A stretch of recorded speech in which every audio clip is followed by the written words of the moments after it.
Seperti apa saya belum bisa ngomong, tapi ada 2 tambahan yang kami sedang seriusin dan sepertinya tadi malam ya dua-duanya komit untuk bergabung.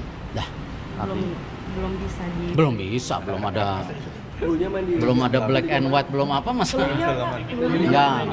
Dibawa oleh Bapak Erick Thohir, pemain-pemain pencarian dalam naturalisasi untuk menguatkan timnas Indonesia, sama ada senior, bawah 23, bawah 20 ataupun bawah 17 tahun di Piala Dunia nanti. Jadi Bapak Erick Thohir mencoba untuk memperkuatkan timnas Indonesia dengan untuk agenda ke depan dari timnas Indonesia tentunya. Dan agenda ke depan ini adalah kualifikasi Piala Dunia round 4 untuk timnas Indonesia.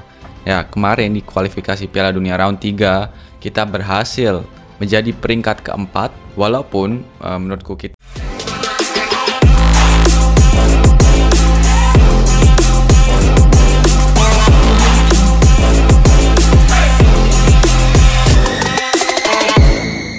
Arab Saudi dan Irak dalam masalah besar, Erick Thohir sukses lobi 2 pemain keturunan untuk timnas Indonesia. Gelombang besar tengah menghantam peta sepak bola Asia. Nama Indonesia yang beberapa tahun lalu hanya dipandang sebelah mata, kini berubah menjadi sorotan utama. Semua bermula dari langkah berani Ketua Umum PSSI, Erick Thohir, yang kembali sukses melobi 2 pemain keturunan Eropa berkelas dunia untuk memperkuat timnas Garuda di babak round 4 kualifikasi Piala Dunia 2026. Kedua nama itu adalah Joel Pirou dan Victor Gyökeres, striker top yang kiprahnya sudah mendunia. Kabar keberhasilan naturalisasi ini menjadi dentuman keras di telinga para pesaing. 2 tim besar yang akan dihadapi Indonesia di grup, yakni Arab Saudi dan Irak, kini dikabarkan mulai mengalami keresahan mendalam. Bukan tanpa alasan, sebab kedatangan Pirou dan Gyökeres bukan hanya menambah kedalaman skuad, tetapi juga mengubah keseimbangan kekuatan di Asia. Sejarah perjalanan timnas Indonesia di kualifikasi selalu diwarnai cerita penuh perjuangan. Sebelumnya, untuk bisa lolos ke babak ketiga saja, publik sepak bola tanah air sudah dibuat bangga. Namun kini, memasuki round 4 yang mempertemukan tim-tim elit, langkah berani kembali ditunjukkan. Erick Thohir sadar, untuk bisa bersaing dengan kekuatan besar seperti Jepang, Korea Selatan, Iran, Irak, dan Arab Saudi, Indonesia butuh pemain dengan standar Eropa. Meski sejumlah pemain keturunan seperti Elkan Bagot, Ivar Jenner, hingga Rafael Struijk sudah bergabung, Thohir merasa tim masih butuh penyerang kelas dunia. Dari sanalah proses panjang melobi Joel Pirou yang kini bersinar di EFL Championship, serta Victor Gyökeres yang baru pindah ke Arsenal dengan banderol mahal, dijalankan.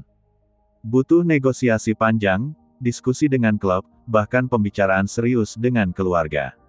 Namun, sekali lagi Thohir membuktikan pengaruhnya. 2 striker itu akhirnya luluh dan mau bergabung membela Garuda. Begitu kabar resmi diumumkan, media-media Asia langsung menyorot. Arab Saudi yang dikenal sebagai raksasa Asia dan langganan Piala Dunia, tiba-tiba harus menghadapi kenyataan bahwa Indonesia kini punya kekuatan ofensif setara tim Eropa kelas menengah. Irak pun tidak kalah gusar. Tim yang baru saja bangkit dengan generasi emasnya itu harus memutar otak untuk mencari strategi mengantisipasi 2 bomber baru Garuda. Joel Pirou dikenal sebagai striker yang klinis di kotak penalti dengan kemampuan positioning luar biasa. Sementara Victor Gyökeres adalah penyerang modern, kuat, cepat, bisa menahan bola, dan memiliki insting gol mematikan. Bagi Arab Saudi maupun Irak, ini jelas masalah besar. Jika sebelumnya mereka melihat Indonesia hanya sebagai tim pekerja keras yang mengandalkan semangat, kini lawan mereka memiliki kombinasi mematikan, semangat tinggi ditambah kualitas pemain kelas dunia. Patrick Kluivert, sang pelatih kepala, tentu tidak akan menyia-nyiakan momentum ini. Dengan masuknya 2 striker baru, ia kini punya opsi taktik yang jauh lebih kaya. Formasi 4-3-3 atau 3-5-2 bisa dimainkan dengan variasi yang lebih berbahaya. Bayangkan lini depan dengan kombinasi Victor Gyökeres sebagai target man, Joel Pirou sebagai second striker, dan dukungan sayap cepat seperti Rafael Struijk atau Ragnar Uratmangun, itu akan membuat lini pertahanan lawan ketar-ketir. Belum lagi lini tengah diperkuat gelandang kreatif macam Ivar Jenner dan Tom Haye, yang bisa menjadi pemasok umpan matang. Arab Saudi dan Irak mungkin terbiasa menghadapi tim-tim Asia dengan pola permainan klasik, tetapi menghadapi Indonesia versi baru ini akan berbeda.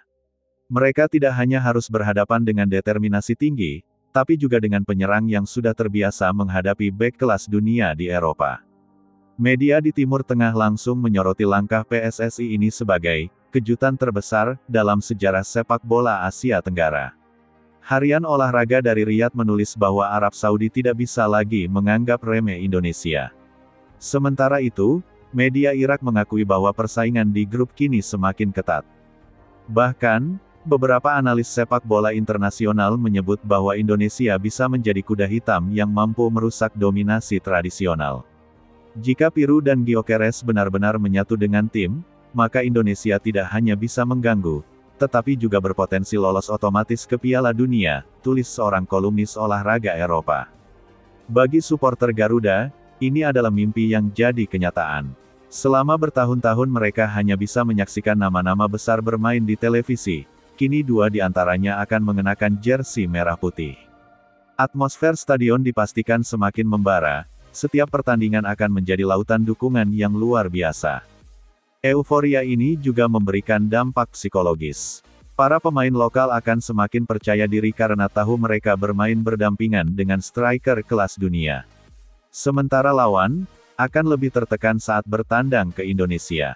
Arab Saudi dan Irak ini tidak hanya harus memikirkan strategi di lapangan, tetapi juga menjaga mental para pemainnya. Menghadapi Indonesia yang sedang dalam tren positif dengan tambahan 2 bintang Eropa bisa membuat rasa percaya diri mereka terganggu. Khusus bagi Irak, yang mengandalkan kekompakan tim muda, mereka harus berhadapan dengan pemain berpengalaman yang terbiasa tampil di level tertinggi. Bagi Arab Saudi, tekanan publik juga akan besar, sebab mereka selalu dituntut untuk menang. Jika gagal menundukkan Indonesia, media dan fans mereka bisa berbalik memberikan kritik tajam. Bagi Indonesia, semua ini hanyalah awal dari perjalanan panjang. Namun, masuknya Joel Piru dan Victor Gyökeres menegaskan satu hal, Garuda kini benar-benar serius ingin terbang ke Piala Dunia. Round 4 bukan lagi mimpi yang mustahil. Dengan kombinasi taktik yang matang, dukungan penuh dari rakyat, serta pemain berkualitas, peluang Indonesia untuk mencetak sejarah semakin terbuka. Arab Saudi dan Irak boleh saja punya tradisi panjang di Piala Dunia, tetapi kali ini mereka berhadapan dengan kenyataan baru, Indonesia bukan lagi tim penggembira. Erick Thohir telah mengubah peta kekuatan sepak bola Asia dengan langkah beraninya. Kehadiran Joel Piru dan Victor Gyökeres menjadi simbol bahwa sepak bola Indonesia sudah naik level. Kini, dua raksasa Asia itu menghadapi masalah besar, sementara Garuda semakin percaya diri menatap masa depan. Jika semua berjalan sesuai rencana, bukan tidak mungkin bendera merah putih akan berkibar di panggung terbesar sepak bola dunia. Kabar besar kembali mengguncang sepak bola nasional.